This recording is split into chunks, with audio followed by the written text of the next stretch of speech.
But yeah, I was asking. Let's start back because I'm really interested in your answer of Yeah. is vinyl the most accurate representation of what you captured at the studio? Yeah. And, not necessarily, yeah, like I was saying, yeah, if you record into a DAW and you capture it digitally and then you mix it in the DAW, the most accurate representation of that is going to be the digital output of the DAW, because what happens a lot of times today with vinyl is you're delivering a digital file to the vinyl to the cutting engineer, and so they're kind of converting that back from digital to analog. In the old days when vinyl was like the ubiquitous format, um, people were recording on tape. And so they were recording through all analog equipment to tape, to multi-track tape. And then they were mixing from multi-track tape to two-track tape. So for stereo mixdown. And then they would send those two-track tapes to the mastering engineer, and then essentially and to the cutting engineer. So it was analog all the way through the process, back then. So I think that theoretically, if you're recording into a digital domain and you're manipulating things digitally, and then you have that and you convert it back to analog and cut it onto a vinyl, you're actually then getting the sound of the vinyl. The most accurate representation would be the digital, and then the vinyl has its own kind of sound to it. And in the analog days, each medium had its own sound too. It wasn't as though the vinyl sounded exactly like the two-track tape, because the tape formula itself has a sound and the vinyl medium itself has a sound. So and I think that if somebody was really interested in the purity of recording for the art's sake of it, doing it all analog is, first of all, it's a lot of fun. But I think really for me, the thing that I like best about working on tape and working analog is that you have limitations. That's really the beauty of it to me. And I haven't gotten the opportunity to do a ton of sessions on tape. Tape's expensive. It's slow.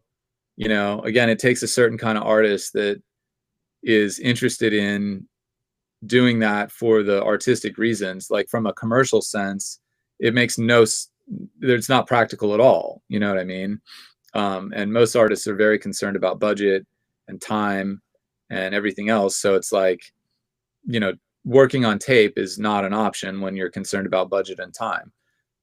If you're concerned about making cool art and capturing something that sounds a little more unique, that can be a great thing, But when I have worked on tape before, the thing that I actually notice most is that it makes people play different, because they know that it's not as easy to edit, And so I remember it's been a while, but the last time I did a session on tape, everybody came in the studio that day and I had session players show up to work for this girl. And, everybody sat down and was getting ready, and we were all talking about the song and what we were going to do and all that. And I was like, yeah, man, we're cutting to 24 track today. And everybody's like, we are? And I was like, yeah. And they were like, oh. And I'm not kidding. The way, the finesse and the intention and the focus in which the players played was different. It was elevated, because they were then actually performing for that moment, knowing that if they weren't all in, that we would likely have to redo the take or whatever. You can splice tape and you can, you can make edits, but it's not the same as being able to be like, oh yeah, let's just nudge this bass note over. Hey, let's quantize these drums or whatever. You have to put it in the computer to do that, whereas, on tape, if you want to capture a great performance, then, you play it, and hopefully you don't edit it. I mean, when you edit on tape, you're usually taking sections of a song. It's like, well, let's take the chorus from this song or this take or whatever. It's not as though you're going, hey man, let's nudge this note here and in the digital domain, we're making all kinds of edits all the time. We're manipulating everything, all the time. We're tuning vocals, we're nudging timing, we're melodyning bass parts. There's just so many things that we can do. And that's part of probably the homogenization that you're talking about too, is, again, the more budget you have and the more money that's going into the record, oftentimes, not always, but oftentimes means it's going to be more closely edited and scrutinized and those kinds of things as well. Not always, but a lot of the very, very commercial songs are really, really, really tightened up. And, so, and again, I'm here to serve the artist's intention, and so if the artist, like I just did a really cool album, I just mixed a really cool album for a young guy in town named Julian Moss. And it's like noise rock, it's heavy, it's grungy, he's got all kinds of distortion all over the record. And it was definitely a thing where we didn't want to clean it up too much. We left a lot of mistakes, we left a lot of background noise in it, because I'd say, hey man, do you want me to take out the headphone bleed in between this and that and whatever? And he was like, no, I kind of like it, or whatever. And so, you don't have to do all that, but, we had the capability, but, a lot of the commercial records are going to be really, really, really cleaned up, and when you're on tape, you're kind of, a little bit more, it is what it is. It's like, unless you drop it in the DAW, you're not going to be able to take out like a little click or a pop or whatever. And, there's going to be a noise floor that's higher. Some people really love that, that kind of low level hiss, almost sometimes glues the song together in its own weird way, but yeah, the way that people perform on tape, I think, is just completely different. And I think that that's part of the loss, of what's happened with the progression of moving out of analog. It's not just about the sound, we have ways to make things sound analog, even if they're not, I do that all the time where, I'm working towards a more analog-y sound, but I'm using the computer to do it. And, there's virtually every emulation you can imagine out there of all kinds of gear and, transformers and tape and tubes and all the things that we love about, the analog world have been emulated. And you can get into the minutia of arguing about that all day, but at the end of the day, it's about, does this thing move me? Does it create emotion? Did it get the feeling that the artist was trying to convey? That's what matters. And but I do love tape, and I do love working like that when I have the opportunity. So yeah, that's a long answer to that question. It's a great answer. So it's really more about the performance, and these days, everybody's more or less cutting vinyl from digital. That's what we did with Evan. That's what Shane did. It's like we didn't do analog mixes down to tape to cut vinyl. It's coming from the digital master, and still sounds great. Yeah. So yeah. I know you said you had an hour, Aria. Yeah, well, we're pretty close. I could probably go one more question if you got one, or Okay. we can if you want. I guess we'll do like a fun one. Okay. Like, what's the What's the strangest thing you've used as like a source for an effect or something on a song? Like I was watching the guy, they did Shine, and he did it in his bathroom with like the cardboard, uh, the paper towel, and he was like, "Yeah."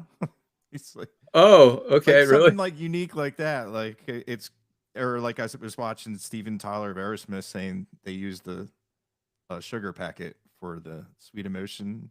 Have Oh you? yeah, as a shaker. Yeah. Yeah, I've done that. My friend Kurt Pescara, who's a real famous drummer in LA, we've done the sugar packet shaker before. It's great, that's fun. I think one of the most fun things that I did on an album was we were doing a song called Paper Airplanes, and it was kind of a kitschy little indie tune, for this young girl that was just kind of out of high school, and it was kind of in that era of like Ingrid Michaelson and some of those indie pop artists in the late 2000, like 2008, 9, 10 in there.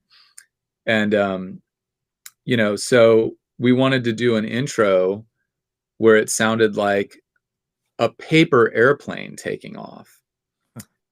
And so we were over at BPL Studios, which is no longer here in Dallas, unfortunately. It was the studio that was owned by the guys from Deep Blue Something.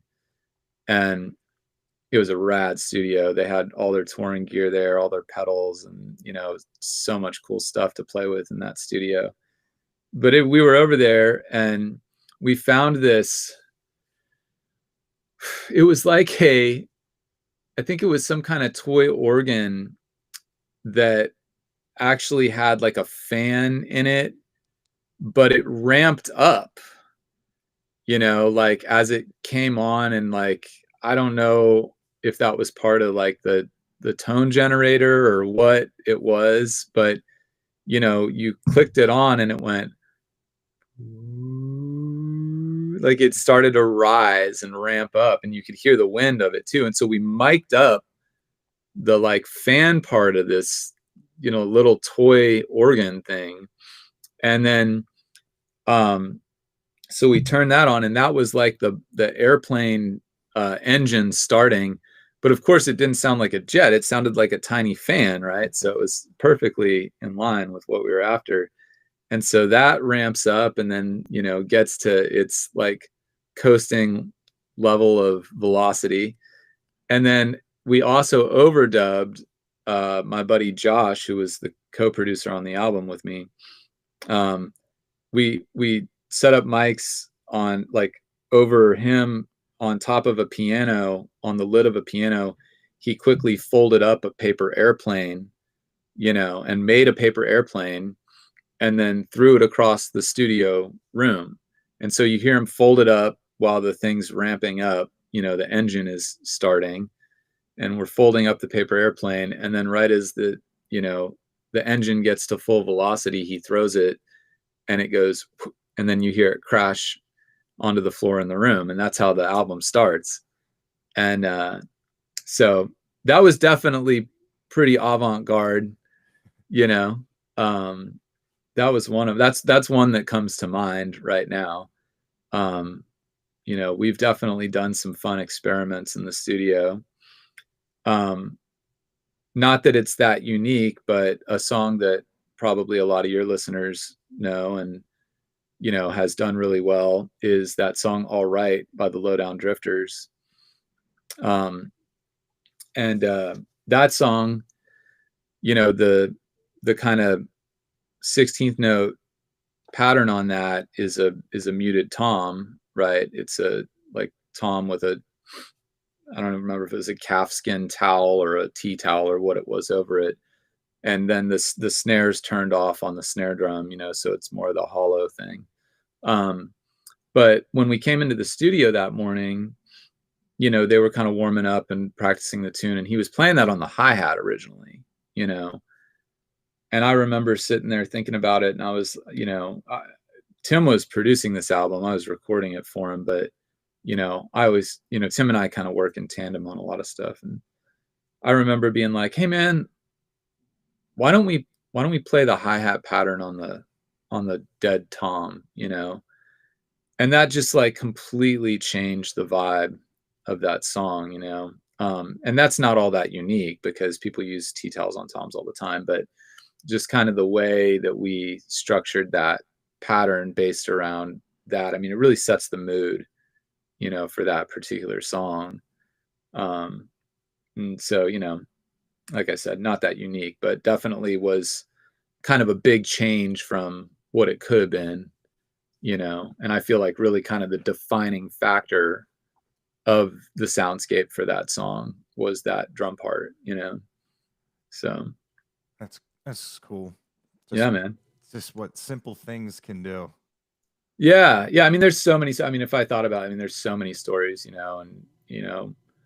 running this through this or whatever. But some of that gets into the technical minutia of oh, we were overdriving this thing and running into this compressor, and like people that aren't audio engineers don't care about that stuff. Like, but yeah, man. So many fun stories from recording. I mean, I think that's really what it's all about when you get the opportunity to go into the studio, is to try and do something unique and different, and meaningful, and push the envelope in some way, whether that's stretching yourself as a writer or stretching the sonic landscape of the song, or just trying to think outside the box in some way. I think that's important, Yeah, definitely. Yeah. And it's endless. It is. I mean, that's the thing. I mean, that's kind of the sad tragedy about the commercialism of, the music industry. I mean, you think about, this kind of goes back to your thing about the vinyl as well, is that,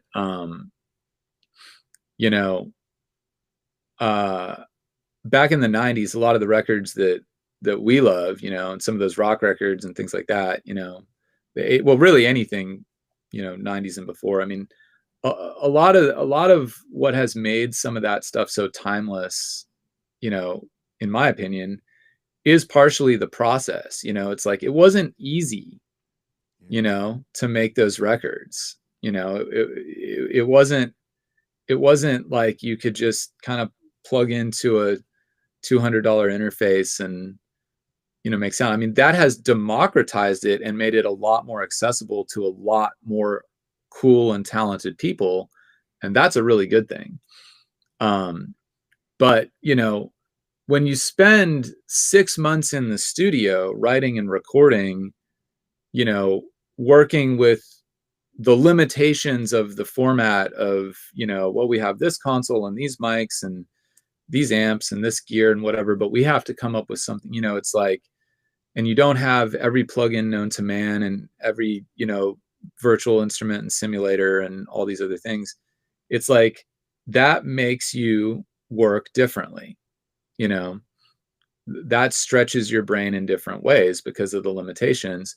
And like I said, when you're working in the analog format, it can force you to play better and to perform better. That's what I find so amazing about some of the records that were done in the analog era, is like, there wasn't any pitch correction, and I know that there were ways to do that too. I mean, some of the old school producers that I've talked to were like, well, yeah, we would get out the Eventide harmonizer and, move things by a few cents here and there, with the Eventide pitch shifting and whatever. So, I mean, there was always like these methodologies, but man, you talk about, that's not auto-tune. That still took a lot of work to do that, and so, so yeah, I just think that there's it's really a double-edged sword, I mean, there's so many benefits to the modern technology and the ability to, for more people to make records and have more access. But there's also kind of a loss of the longer process, and spending the time to really just dig in and, try a bunch of different ways sometimes. A lot of times because of budgets, it's like, well, the first thing that gets recorded is the thing that they end up doing. And major artists don't always work like that. Sometimes, I mean, there might be 6, 7 versions of a song before it's the one that makes it out into the world. And so often I think a lot of the indie artists and people just working on constraints, they just don't have that luxury, to record various versions of things and kind of take it all the way. So that's just the times we're living in, Yeah. and the technology does help, kind of keep the cost low and, get more done. But I mean, more is not always better. I mean, there's something like, I read a statistic a few months ago that there's more music being uploaded to Spotify each day. I hope I'm saying this right, but it was in a Music Radar article. More music being uploaded to Spotify each day than the entirety of the releases in 1989. Wow. In the whole year. So you can fact check me on that. I might have said it wrong, but it's something like that. I mean, it's just insane. And then, there's the other thing that I've just started recently hearing about that I'm really against, and I think that we all in the industry should take a stand very heavily against, is that Spotify is actually, or allegedly, creating their own music with AI and filling playlists with it. So some of the backgroundy type music that's like chill or lo-fi or whatever, trip hop or whatever, things that are not vocal driven music quite yet. They're using AI so they don't have to pay out royalties to these artists that are trying to compete in those genres. And I think that that's crap, man. Yeah. I think that's garbage. It's I know in the pop world people are using AI to create new and unique sounds. Sometimes even work on like assisting the songwriting process. Whatever, I mean, the tools are there, people are going to use them. But I think kind of the capitalist, it's all part of the oligarchy taking shape in this nation as we walk into today. Where it's like, Spotify posted record profits last year. It was like $300 billion or something in profit. And it's like they still want to pay well, first of all, they stopped paying anyone who hasn't streamed at least 1,000 streams. I don't know if you heard about that. Yeah, I saw that. Yeah. So it's like, if you don't stream 1,000 streams, you get nothing. Not that that would pay anything anyway. It's, I mean, you're really not making any money at all until you hit 1 million streams. Let's be real. I mean, it's like, at point whatever 004, 4 cents, it's $4,000 give or take per million streams. And obviously that can differ if you're with a major distributor and whatever, there's all kinds of little preferences and so on and so forth. But, yeah, the idea that they're posting, $300 billion or whatever in profit, and, their CEOs and technology chief officers and all of them are taking millions and millions and millions of dollars in salaries, off the backs of working artists that are struggling to survive. And, the CEO of Spotify was on record last year saying the cost of creating content is nearly zero. And that's not true. Yeah. That's not true, because even if you're using free tools to do it, your time is worth money, or your time is worth something.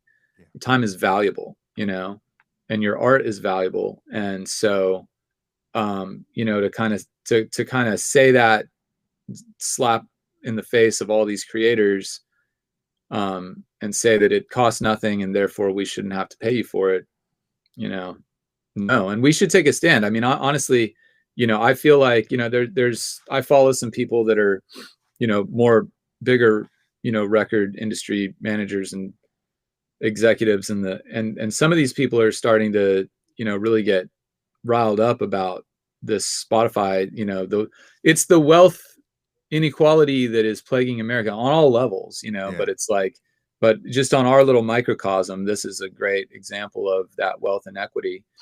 And, you know,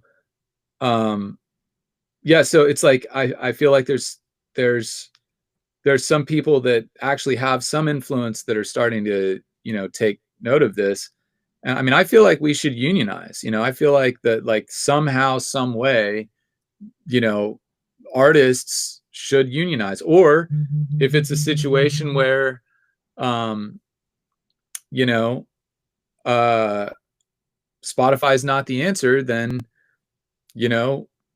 we need to get smart as an industry and create an ecosystem that works for us, and, I mean, the tools are out there. I mean, obviously the challenge is the public interface, it's like people like Spotify because of the ease of use, it's like, well, sure, I'll pay $10 a month for all the music in the world, and that's a great business model, but if they're posting $300 billion in profit, it's time to start paying the creators more, and that's really all there is to it, because without the creators, they are nothing. And they're trying to circumvent that with the AI and say, oh, well, we don't need the creators either. But the truth is, as we started the discussion with, humans will hear through the bullshit, it's like the authenticity is what is the connective thread in music. That's why people are moved by it. That's why people listen to music. That's why it changes people's lives on a daily basis. It's why it's the soundtrack to your thoughts and your feelings and your emotions and your memories and everything else, is because, it is a metaphysical way of humans connecting. And, I don't believe that can be replaced by machines. So, yeah, I agree. Yeah, man. It's got to have soul. Yeah. But yeah, so, I know you got to get rolling, but I do. That was a great conversation, and I love hearing it from the other side of the window. Yeah, man. Well, What's yeah, the other side of the glass. Yeah. Yeah, man. But yeah, Well, sure. Go ahead. No, I just appreciate you taking the time. Yeah, I was gonna say the same. Yeah, thanks for having me on, and happy to have the conversation anytime. So nice. Yeah. And anybody can find me on Instagram. At ProMix Engineer. And yeah. So thanks very much. Yeah, thank you, man. All right. Have a good one. Yep. Have a good rest of your night, man. You too. All right. I'm at to edit that. Just post everything together.